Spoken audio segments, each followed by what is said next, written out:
आज कई सारे प्रश्न आए हैं। महाराज जी, मैं सुबह 10-11 बजे उठकर, वाह बहुत बढ़िया, ताली बजाओ इनके लिए।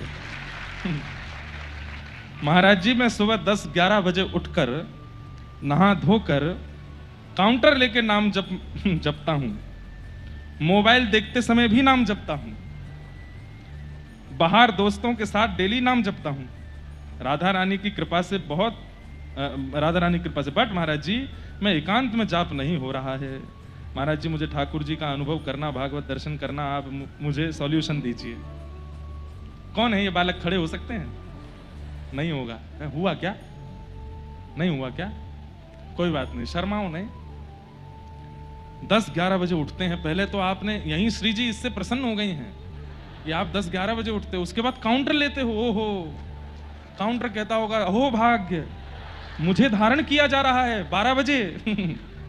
लाला देखो, हमारी स्थिति तो बहुत ज्यादा विचित्र है। अब 3 बजे तक तो हम रात में स्टूडियो में ही बैठे थे, यहाँ रिकॉर्डिंग कर रहे थे। इतनी बुरी हालत में हो जाते हैं तो भी कोशिश करते हैं कि जल्दी जल्दी अपना नियम रखें। अभी दत्त धाम में गुरुजी साक्षी हैं, 2.5 घंटे 2 घंटे से ज्यादा मैं सोया नहीं हूं एक भी दिन। रात्रि 1 बजे फ्री होते थे, 2-2-2.5 बजे तक सोने जाते थे, 5 बजे उठ के तो गोदावरी जी में सीधे छलांग मारते। एक बात याद रखिएगा, मैं आपको बता दूं, उल्लासनगर का थोड़ा माहौल, बंबई का माहौल थोड़ा अलग है, लेकिन फिर भी जिस व्यक्ति को ब्रह्म का दर्शन करना है वो ब्रह्म मुहूर्त में उठना शुरू कर दे। उसको ब्रह्म मुहूर्त में उठ करके ब्रह्म दर्शन तो हो जाएगा। और ब्रह्म मुहूर्त में उठ करके क्या करे, स्नान कर ले, जाते ही उठते ही स्नान ध्यान कर ले। और उसके बाद में हम एक बात बोले आजकल के बच्चों के लिए, 5 बजे उठो, 5 बजे उठ करके नहा लो, नहा करके बिल्कुल शुद्ध कपड़े पहन के जाप कर लो, अपना जो भी जाप है नियमित सेवा कर लो। 6-6:30 बजे फिर सो जाओ, फिर से सो जाओ, अपना सब नियम आदि करके सो जाओ, और फिर 8-9 बजे आराम से उठ जाओ। आपका धीरे धीरे क्या होगा कि रात्रि जल्दी सोना शुरू हो जाएगा। फिर 9 बजे 10 बजे सोना शुरू कर दोगे, सुबह 5 बजे उठने में फिर दिक्कत नहीं होगी। वास्तव में ये जो लाला कह रहा है कि मुझे ठाकुर जी का अनुभव करना है, तो उसके लिए जल्दी सोना और जल्दी उठना शुरू कर दो। और ये जो जप का क्रम है ना, ये थोड़ा जल्दी शुरू करो। सुबह सुबह उठ करके ध्यान लगाना प्रारंभ करोगे। अब क्या होता है कि जैसे बहुत एक आधुनिक तरीके से समझना, बहुत बड़ा मेला लगा, साथ में 1-2 लाख लोग आ गए, तो क्या होता है कि मोबाइल में सिग्नल आने बंद हो जाते हैं। क्यों? वो सिग्नल जो है वो क्लैश हो जाते हैं आपस में, और वहां इंटरनेट भी नहीं चलता, फोन भी नहीं हो पाता। क्यों? एक साथ 1-2 लाख लोग पहुंच गए एक जगह पर। ठीक वैसे क्या होता है, 6-7 बजे के बाद दुनिया उठनी शुरू हो जाती है, पूरा भारत उठ जाता है।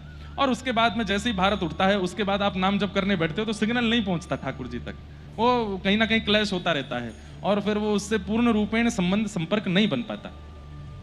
लेकिन जब आप सुबह 5 बजे उठ करके करने लगते हो, उस समय इतने सिग्नल एक्टिव नहीं रहते। सिग्नल एक्टिव नहीं रहते तो आपका नाम जप हो। अच्छा, 7-8 बजे के बाद दुनिया नाम जप नहीं करती, पर दुनिया भगवान को पुकारती तो है। चाहे वो भाव से पुकारे, कुभाव से पुकारे, इच्छा से पुकारे, अनिच्छा से पुकारे, स्वार्थ से पुकारे, निस्वार्थ से पुकारे, पर दुनिया के लोग उठ करके ठाकुर जी को पुकारते तो हैं। उस समय स्वतंत्र नाम जप करने वालों का नाम पहुंच नहीं पाता। इसलिए थोड़ा जल्दी उठ जाया करो।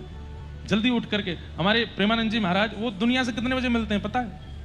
पहले तो बहुत जल्दी मिलते थे, 3 बजे 2:30 बजे रात में निकलते थे अपने भवन से और अपने आश्रम के लिए, और 2:30 से 3 बजे तक दर्शन देते थे। उसके बाद 4:30 बजे से लोगों से मिलते थे।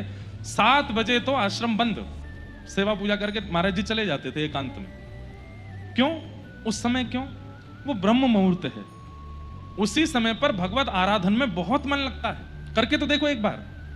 अब दिन में क्या होता है, राक्षसों का भी समय होता है, दैत्यों का भी समय होता है। जब उस समय में आप भगवत आराधना आदि प्रारंभ करते हैं तो उतना मन नहीं लग पाता, इसलिए ब्रह्म मुहूर्त को चुनो। ठीक है? अभी कथा छुट्टी है, क्योंकि कथा ही 10 बजे तक चलती है। बाकी उसके बाद नियम बनाओ कि जल्दी सो जाओ, 10-11 बजे सो जाओ, सुबह उठो। अब हमारे